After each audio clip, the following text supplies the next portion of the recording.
Dans l'épisode précédent, nous avons parlé de cette difficulté à dire non, de cette peur que ta limite déclenche une colère, une crise, un silence ou une rupture. Aujourd'hui, nous allons répondre à une question que beaucoup de partenaires finissent par se poser. Faut-il vraiment poser des limites? Parce que lorsque l'on aime quelqu'un qui vit avec une forte sensibilité émotionnelle, une peur de l'abandon ou un trouble borderline, poser une limite peut sembler risqué. Tu peux avoir peur de blesser, de provoquer une réaction intense, de donner à l'autre l'impression que tu ne l'aimes plus. Alors parfois, tu choisis de ne rien dire. Tu prends sur toi, tu t'adaptes, tu acceptes encore une fois, parce que tu veux préserver le calme, préserver le lien, préserver la relation. Mais une relation dans laquelle une personne s'adapte en permanence ne devient pas forcément plus stable. Elle devient parfois simplement plus silencieuse. Les problèmes ne disparaissent pas, ils restent là, sous la surface. Ils s'accumulent avec la fatigue, la frustration, le sentiment de ne plus avoir de place, et parfois le ressentiment. C'est pour cela que poser des limites n'est pas seulement une manière de te protéger, c'est aussi une manière de rendre la relation plus claire. Parce qu'une limite dit: voilà ce que je peux accepter, voilà ce qui me fait souffrir, voilà ce dont j'ai besoin pour continuer. Une limite n'est pas forcément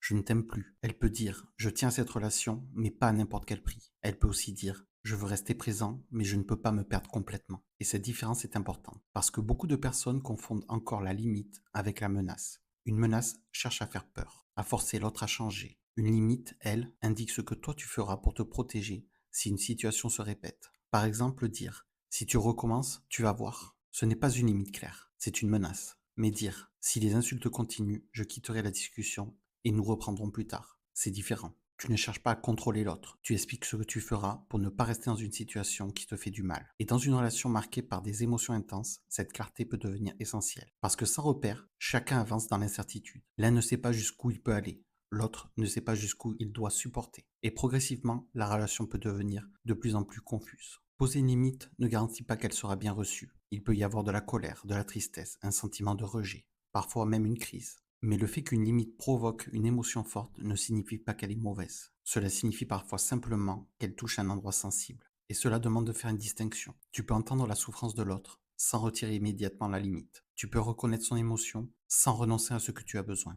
Tu peux dire je comprends que ce soit difficile pour toi, tout en maintenant, mais je ne peux pas accepter que l'on me parle de cette manière. C'est souvent là que les limites deviennent vraiment utiles, lorsqu'elles permettent de préserver à la fois le lien et la limite de chacun.